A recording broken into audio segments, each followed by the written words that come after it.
la gente de Paris qui est mitigée entre sentiment de culpabilité et sentiment de haine. Sentiment de culpabilité parce qu'ils ont été négligents et que leur uranium au niveau du Niger leur est échappé. Donc la France aujourd'hui est devenue pourvoyeur du terrorisme dans le Grand Sahel à travers le monde.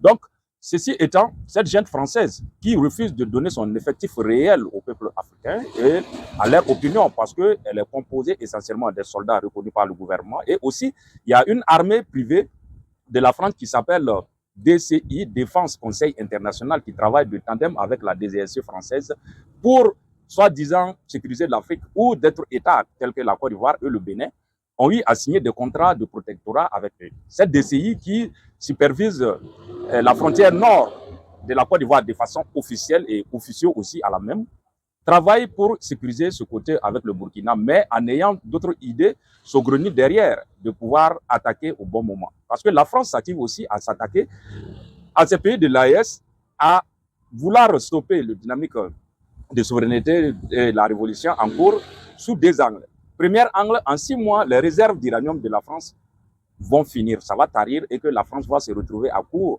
d'uranium et ne pourra plus fournir ses ménages en électricité et ses usines. Donc, ça va faire une baisse naturelle d'économie. Donc, la France est active. Deuxièmement, la France n'a plus accès à nos ressources. Comme le général Tchani l'a bien dit, que depuis le 22 et le 25 juillet 2023 et le 26 qui a eu lieu le coup d'État, donc la France n'a plus la même mise sur les ressources au niveau de l'AIS. Donc, ça veut dire que la France aujourd'hui devient un État herbivore instructif. En réalité, avec cette précision chirurgicale où ils ont montré l'emplacement des bases du service spécial françaises qui sont installées dans le parc au niveau de Porga, dans le parc d'Oulouvé, Pendjari et également du côté du Togo. C'est pour encercler définitivement les États de l'AIS pour ne pas leur permettre d'avoir cette indépendance, comme l'a dit aussi le général. C'est pour montrer que voilà, nous avons tenté et nous avons échoué. Donc, ce n'est pas le bon exemple, c'est pour intimider les autres nations ou les autres pays qui veulent aspirer à faire de même chose. Donc, nous allons vous laisser écouter le discours d'accusation, le discours accusateur de Patrice Talon, qui accuse les pays de l'AES de ne pas sécuriser leurs frontières, donc qui sont la cause du terrorisme qui sévit actuellement sur son territoire. Je vous laisse écouter.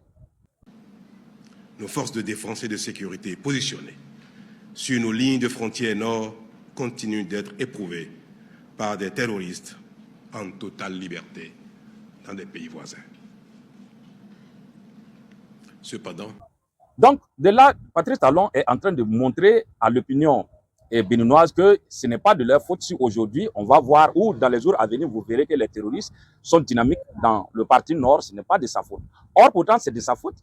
On ne dîne pas avec le diable sans avoir la longue fourchette. Donc, à vouloir rester les bras croisés ou être un bon élève de la France, se retrouve actuellement entre le marteau et l'enclume. Parce que ces terroristes sont là et que les forces spéciales qui les ont formés ne peuvent pas avoir leur contrôle. D'autant plus que toute cette zone, il y a d'autres groupes, surtout des malfrats, qui se sont ralliés à ces groupes terroristes formés, bien formés par les Français.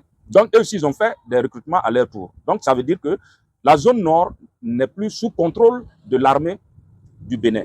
Donc, ça, c'est un aspect. Donc, mais le président Talon du Bénin qui veut essayer d'encore de prouver que dans les jours à venir, s'il voit des mouvements, parce qu'il prévoit rentrer en guerre ouverte avec les pays de l'AES pour avoir leur but et faire tomber un État. Donc, de préparer l'opinion à ce qui, quand il y aura assez de mouvements, ça veut dire que quand ça va cailler de l'autre côté, donc les terroristes là vont fuir de droite à gauche. Donc, il se pourrait que les États de l'AES les attaquent jusqu'à dans ces territoires, bien qu'il y a assez d'accord entre les différents États qui les permet à une certaine distance, kilomètres, de pouvoir chasser ces terroristes jusqu'à leur dernier retranchement.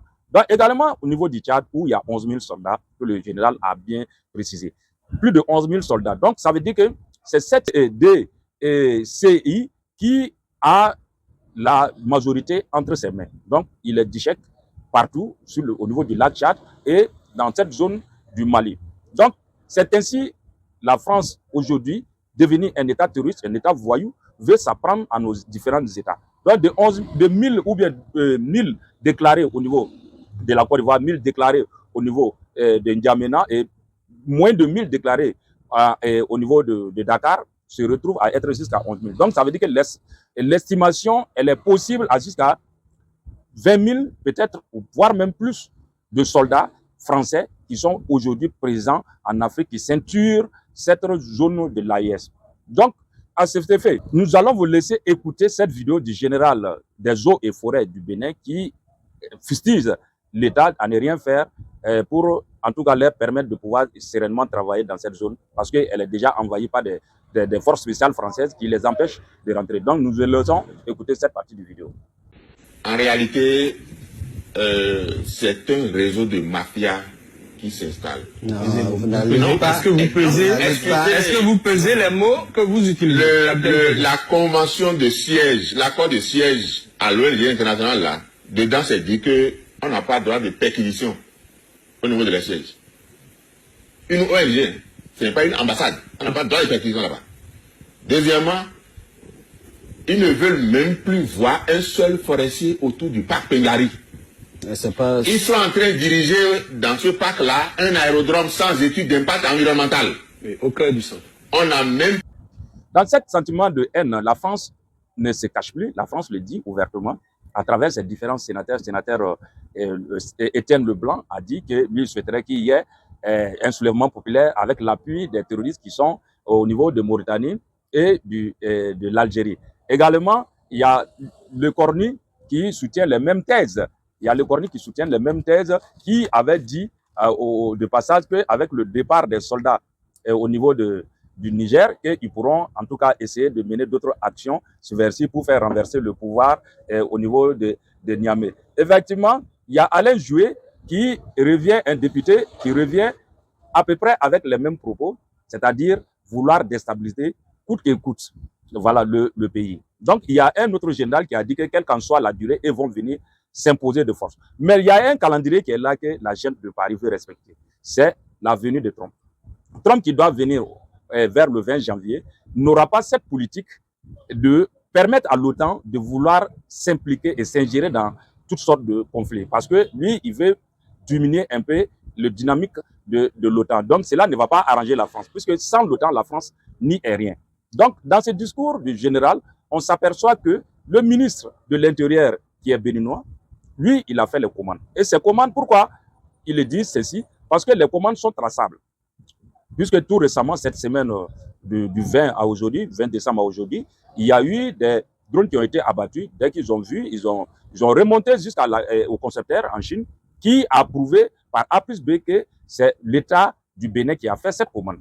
Donc l'État du Bénin qui a commandé cela et il s'est retrouvé entre les mains des terroristes. Donc le général dit la vérité, puisque ces armes, on ne peut pas mener les commandes sans des co-signataires, soit le chef d'état-major, ministre de la Défense, ministre de l'Intérieur ou peut-être même du président.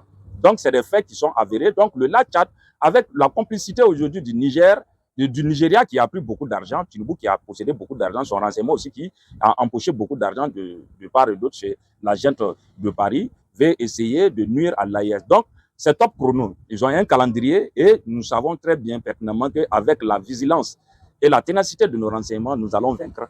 Parce que actuellement, nous avons une armée redoutable. Donc, j'ai dit à tout le monde de rester toujours, de veiller toujours, rester vigilant et signaler tout mouvement suspect. Donc, nous allons gagner. Et après cette bataille, l'AES va sortir fort et une grande nation naîtra dedans.